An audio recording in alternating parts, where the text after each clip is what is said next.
I've always steered away from using visual effects whenever possible. I think that there are certain things you can't achieve otherwise, but in the past I've always been reticent to use visual effects to the extent that other filmmakers might. That being said, in the last few years there have been a lot of wonderful visual effects movies where it's beginning to become seamless even to me, and I'm a person who understands the way that they work, and I oversee them. Certainly in doing a movie like Iron Man, there's no way to do this film without them. And so the balance that you try to strike as a director, I think, is to mix up the visual effects with practical effects in a way where you start to forget where one begins and the other ends.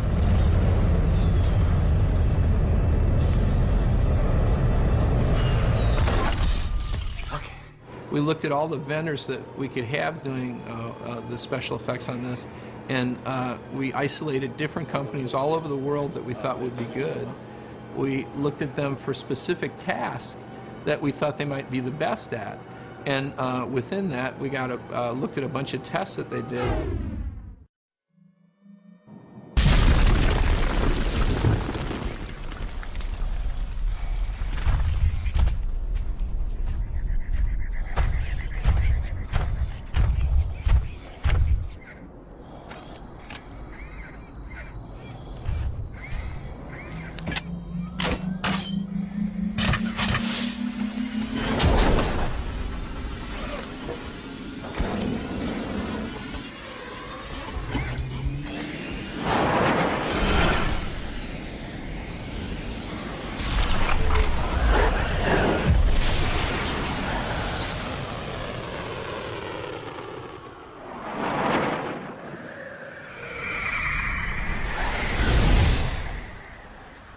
Right now we have 3 companies doing the visual effects for Iron Man.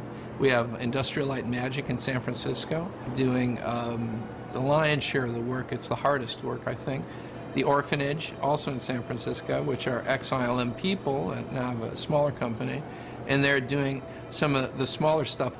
And then we have a very small house in Vancouver, Canada, called the Embassy, who's doing the Mark I sequences, which is the crudest suit, the one he makes out of spare parts.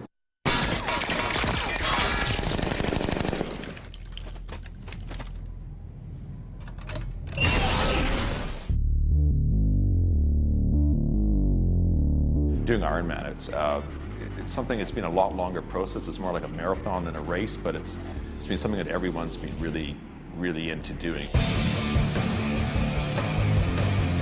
We started with the scan that we were given, and the scan didn't include all of the pieces, so we had to go in, add pieces that weren't included in the scan, and adjust things that maybe weren't entirely accurate. So there was a lot of remodeling that had to be done to get it to the final state.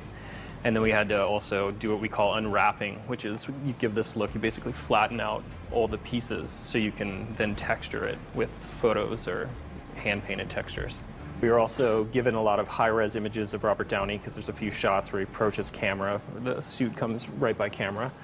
And so using those images, again, we have to flatten it out to get facial textures going. The first Mark suit has all the different signatures of all the parts that are on it. So, you'll see a little bit of paint from one, an insignia of Stark Industries from another.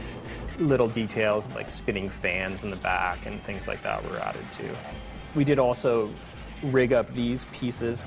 These have the drive belts that kind of control his legs, so every time you move the leg up, everything rotates to correspond. Well, it's pretty damn close to the actual practical guy. I think we can cut back and forth, and it's pretty seamless, I think.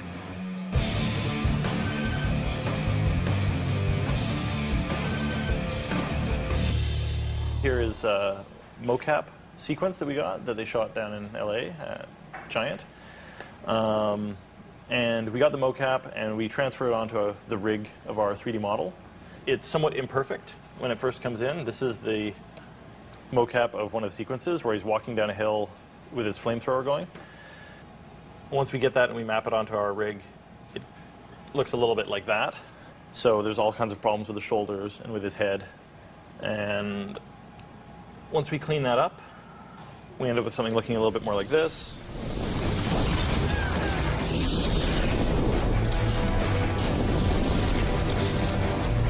This is based on a still shot. So we have a still plate that was actually scanned at E-film at 4K so that we can move in on the plate and actually do a camera move down through it that's added in the post. But anyway, we take all those layers, which are the CG Iron Man. There's computer-generated smoke that goes in front of him as well to blend him back into the background, the CG reflection pass, and then color correcting. We even have little Robert Downey's eyes in there, and he's blinking up and down. Actually, a little bit.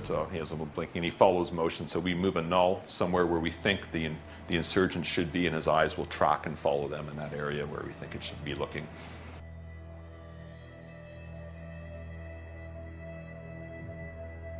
So this is one thing we did where, for one thing, the guy in the suit could not stand up like this or bend in that position. Even when we motion captured the actor, there's still some issues where you would see pass through. His hand may move and his forearm may intersect with his bicep, or his hip may intersect with something else. Like right in here, you can see this has to be really close where it's actually moving and not intersecting with his hip to make it look real. And then once the CG is done, it comes down here, and the compositors put everything else together and make it look real. This is a really interesting shot here because actually the director, Jon Favreau, is actually the motion capture actor in this particular scene. And the original shot was done with the practical guy in the suit.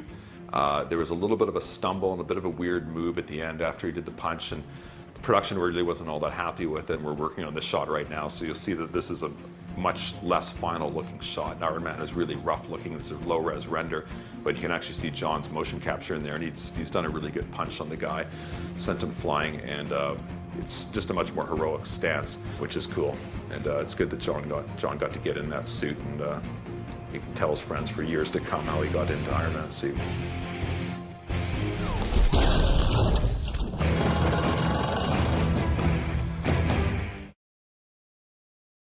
Everybody in our industry wants to make shiny metal robots, you know? So having a big metal robot guy running around blowing things up is kind of your dream job.